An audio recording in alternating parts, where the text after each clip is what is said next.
Most people think building a different life starts with a big moment, a windfall, a lucky break, a sign from the universe. But this story starts with something much smaller than that. It starts with the vending machine. Nadia was 23. She worked at a customer service desk for a mid-sized insurance company, the kind of job that paid just enough to stay and not quite enough to leave. Every morning she took the bus, bought a $4 latte from the cart outside her office, and spent 8 hours answering calls from people who were frustrated before they even dialed. She was not miserable. That was almost the problem. She was comfortable enough to stay stuck. One Thursday in March, the coffee cart was closed. She stood in front of the office vending machine, staring at a $2.50 black coffee she didn't want, and something small but important happened in her head. $4 a day, 5 days a week. That's over $1,000 a year just on coffee. Just on this one thing. She bought the vending machine coffee. She drank it at her desk. And that evening, instead of scrolling through her phone on the bus ride home, she opened a notes app and started writing a number. $1,000. What could $1,000 do if she didn't drink it? Nadia had no business background. She'd studied communications in college, graduated with student loans, and a vague plan that had never quite materialized. She didn't know what an index fund was. She'd heard the phrase passive income the way most people her age had, in YouTube thumbnails with red arrows and men in front of rented Lamborghinis. She was skeptical. She was also tired of being skeptical and still broke. So she made herself a deal. 30 minutes every night for 30 days. No pressure to act, just learn. She found a library ebook on personal finance. She found a podcast 2 people at work mentioned. She started a second notes app folder called Things I Actually Understand Now. She asked questions in online forums under a username that wasn't her real name because she was embarrassed to not know basic things that apparently everyone else already knew. At the end of 30 days, she had not made a single dollar, but she had made something else, a plan she actually believed in. Nadia's plan was not glamorous. It had 3 parts. Part 1, cut 3 small, recurring things she'd forgotten she was paying for. A streaming service she hadn't opened in 4 months, a subscription box that had been fun for 2 months and habit after that, and yes, the daily latte. Not forever, just for 6 months. Part 2, take the money saved and put it into a low-cost index fund every single month, automatically, before she could talk herself out of it. Part 3, find one small thing she could make or do that earned money while she slept. Part 3 was the hard one. Nadia had always been good at writing, not in a dramatic, award-winning way, just in a clear, direct, people actually read this way. So she spent 2 weekends writing a short guide, 12 pages, everything she'd learned in those 30 nights about personal finance, written for people exactly like her. Young, confused, a little embarrassed, not sure where to start. She put it on a simple digital platform for $7. 6 people bought it in the first month. $42. One purchase happened at 2 a.m. on a Tuesday while she was completely asleep. She stared at the notification for a long time. Not because $42 was life-changing, it wasn't, but because something had happened that had never happened before in her life.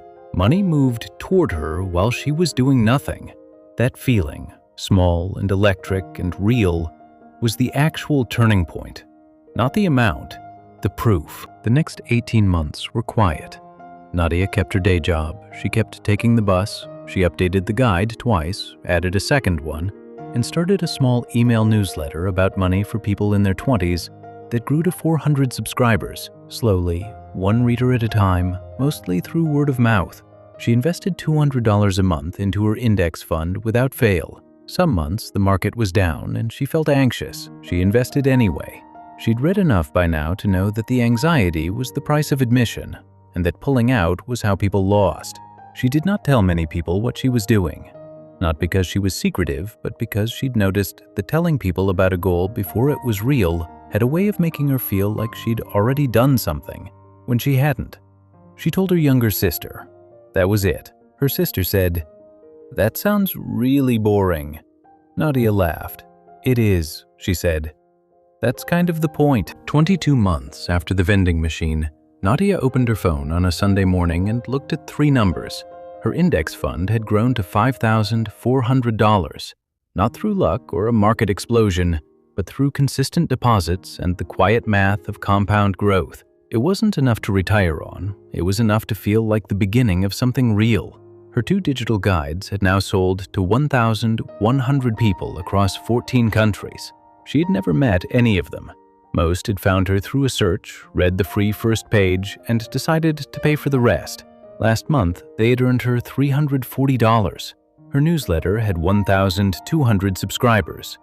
3 small companies had reached out about small sponsorships. Total passive income last month, $340. It was not enough to quit her job. She didn't want to quit her job yet. She actually liked it more now that it no longer felt like a trap. But she did something that morning she hadn't done in years. She bought a $4 latte from the good cart, and she sat outside in the March cold and drank it slowly, without guilt, without math, without the low hum of financial anxiety that had been background noise in her life for so long she'd stopped noticing it. It tasted completely different than she remembered. Nadia's story isn't about getting rich. It isn't a blueprint or a guarantee. It's about something quieter and more important than either of those things. First, you don't need a lot of money to start. You need a decision to pay attention. Nadia's whole journey began with noticing $4. Not guilt about it, not deprivation, just attention. When you start paying attention to where your money goes, you start having a say in where it goes next.